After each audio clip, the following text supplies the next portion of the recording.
Bonsoir à Abidjan, Odiliogo. Vous avez suivi les panélistes sur ce plateau. Une réaction peut-être avant de nous donner vous également votre sentiment sur cette lettre, cette mise au point de l'Africafoot qui est tombée pendant que, on va dire comme ça, les Camerounais et les joueurs étaient encore en plein dans cette victoire. Sur le timing de cette lettre, Odiliogo.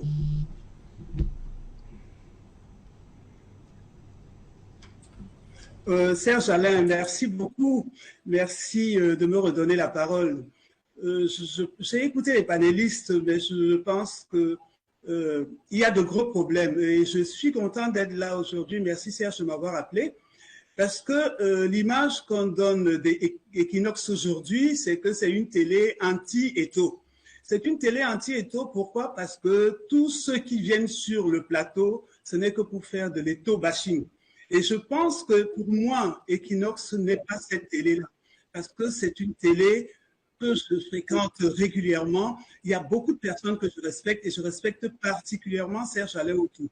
Alors, de voir qu'aujourd'hui, Equinox renvoie cette image, cela me fait énormément. C'est pour ça que dès que Serge m'a contacté, j'ai accepté de venir parce que je refuse de croire que Equinox est cette télé qui aujourd'hui n'a que pour seule fonction détruire Samuel Eto'o. Ça, je ne le pense pas et je crois que Serge Alain ne le ferait pas. Il y a plusieurs autres télés qui se sont données pour mission de l'Eto'o bashing. Et cela ne sert pas le Cameroun. Cela ne sert pas le Cameroun. J'aurais dû commencer par dire que tout problème non résolu à temps devient une crise. C'est-à-dire qu'on n'a pas besoin de parler de ce problème pendant 2 mois. Aujourd'hui, j'entends des panélistes dire que Eto'o aurait dû laisser, Eto'o aurait dû faire ci, Eto'o aurait dû faire ça pour le bien, parce que ce sont les gens. Mais ce sont tous ces passages en force, tous ces passages en force qui ont toujours été dans le milieu du sport, qui ont créé le désordre. Serge Alain, vous me connaissez tous très bien sur le problème de la FECA volée.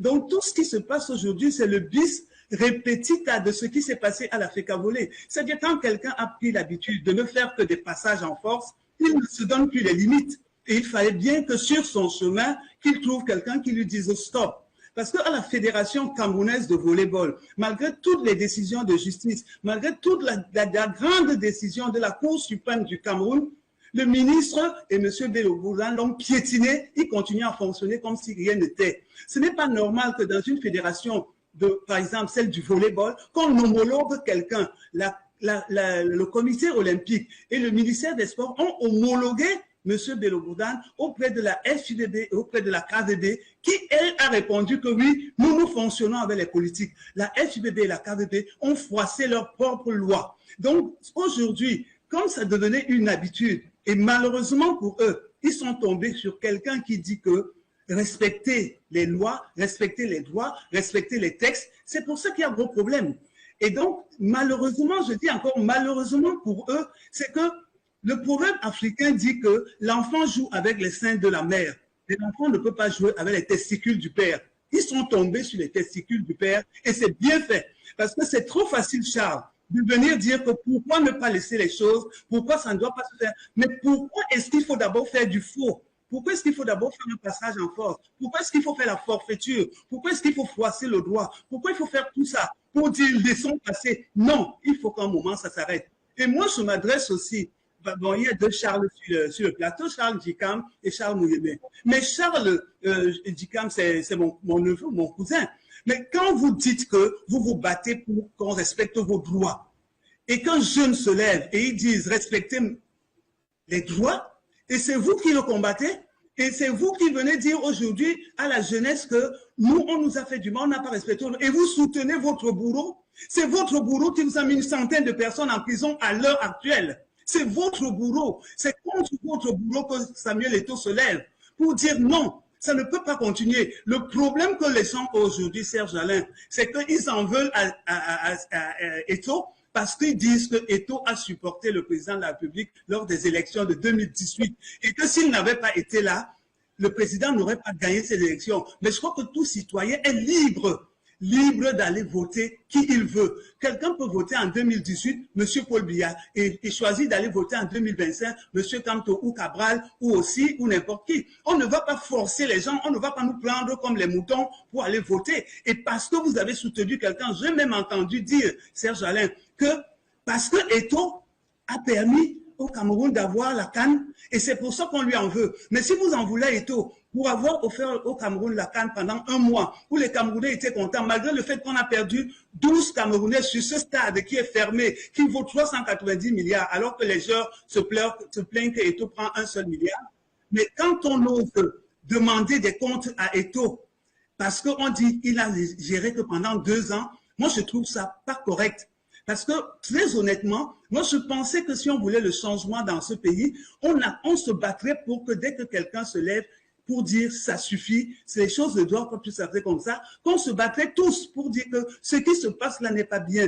Est-ce que Eto'o est dans son droit? Oui, Eto'o est dans son droit. Ces gens-là, moi j'ai très mal parce qu'en 1990, j'étais à la Coupe du Monde de l'Italie. J'étais à la Coupe du Monde de l'Italie avec les Roger Mila, avec les Joseph-Antoine Bell, avec les Kono, avec les Omam, avec les Canabiques. J'ai participé à la Coupe du Monde, j'ai assisté. J'ai été là-bas, j'ai distribué mes drapeaux, j'ai distribué les pagnes. Je ne parle pas dans le vide. Ils sont là, ils me regardent. Nous étions logés à Paris, mais nous allions tout le temps dans l'hôtel des Lions. Et l'ambiance était bonne. Mais quand vous voyez tous ces gens, tous ces mêmes gens, aujourd'hui qui s'entre-déchirent, alors qu'on a dit que si les anciens joueurs se déchirent, c'est la fin du football camerounais. Et puis, attendez, Roger Mila a dit dimanche, parce qu'il faut aussi pointer du doigt la CRTV. Ce qu'elle fait, comment est-ce que la CRTV qui prend l'argent du contribuable peut se permettre de déformer l'information, de cacher l'information, de faire ce qu'elle est en train de faire. Odile, je vous en prie. On ne tire pas sur les confrères sur mon plateau. Odile, je vous en prie. Odile Yogo, je vous en prie, on ne tire pas sur les confrères sur mon plateau, non. Vous dites que Equinox est anti-Eto'o. Je crois que les Camerounais sont là à témoin. Je les prends à témoin. Tous les soirs, depuis que nous avons ce problème, nous essayons d'équilibrer nos plateaux en donnant la parole aux deux camps. C'est pourquoi je vous ai invité ce soir également, Odile Yogo. Parce que je connais votre position sur le dossier. C'est pourquoi je vous ai invité. Donc que des gens ne disent pas ce qu'Equinox n'est pas. Nous donnons la parole à tout le monde. Je crois que, mais pour la CRTV, je vous en prie, pas sur mon plateau. Allez, si vous avez des choses à reprocher à la CRTV, lorsque vous serez là-bas, mais pas sur mon plateau. Merci Odile. Je crois qu'on vous a donné la parole. C'est ce que nous faisons tous les soirs.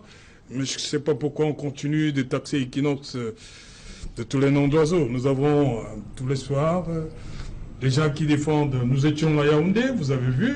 Hein, je vous prends un témoin, vous avez vu. Moi, je ne comprends pas cette volonté à toujours stigmatiser Equinox Télévision. Je m'excuse. Oui, je pense que j'ai été interpellé nommément. Je voudrais... Non, je ne peux pas que... Odile, est-ce que vous avez terminé? La question, répétez la question, s'il vous plaît. Oui, est-ce que vous avez terminé votre propos? Moi, je voulais juste recadrer par rapport à... Vous avez interpellé la CRTV ici? Non, moi, je ne veux pas que ça se passe. Je n'avais pas terminé, Serge. Je voulais dire que le problème qui se pose aujourd'hui, c'est quelque chose qui a été préparé depuis l'élection de Samuel Eto'o. Il faudrait qu'on explique bien que depuis l'élection de Samuel Eto'o, toute une machine a été mise en branle pour le faire tomber, pour qu'il ne réussisse pas et pour qu'on s'en serve justement ce 10 février. Parce que vous ne pouvez pas me dire, et quelqu'un l'a dit, ce sont les mêmes joueurs qui étaient dans cette équipe, mais pourquoi tout le temps on était toujours dans des remontades?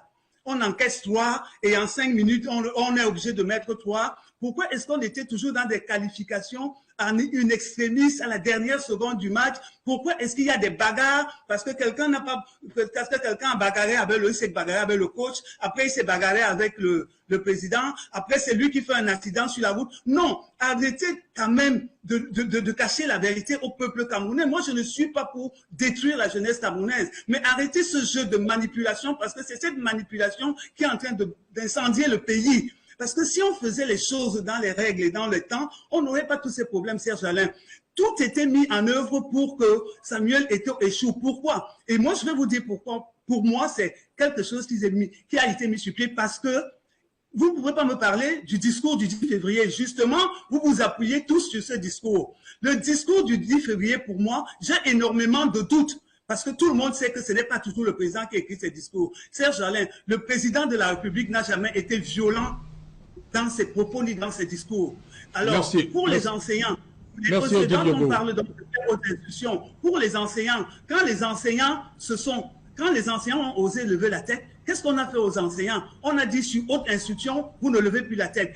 Donc moi je pense que le discours a été fait à dessein, les bagarres ont été faites à dessein, la manipulation a été faite à dessein, les dénigrements ont été faits à dessein pour arracher Eto'o dans le cœur des Camerounais. Et moi je crois que tout cela, le discours du 10 février leur servait de support. Le discours de février servait de bouclier pour dire que voilà, le président a dit. Mais le président n'a jamais dit de froisser les lois. Le président n'a jamais dit de ne pas respecter les lois. Le président n'a jamais dit de manipuler ou de mépriser quelqu'un. Donc, moi, je ne sais pas si nous avons aujourd'hui des gens qui sont des icônes dans des pays étrangers. Merci Odile. Je vais juste une précision. Je prends. Vous savez, tout est là, vous pouvez vérifier. Et Equinox Soir, présenté par votre modeste serviteur, était la première émission à soutenir Samuel Eto'o fils lorsqu'on a dit, on a voulu faire comprendre aux Camerounais que Samuel Eto'o fils était un Espagnol. Vous pouvez aller vérifier. Et j'avais comme invité ce jour-là Armand Noutak. Il peut vous dire. Nous avons dit non, Eto'o fils, c'est un Camerounais. Première émission. Avant, lorsqu'il voulait se présenter à la présidence. Vous pouvez aller vérifier. Voilà. Nous ne sommes pas anti-Eto'o. Je vous en prie. Merci.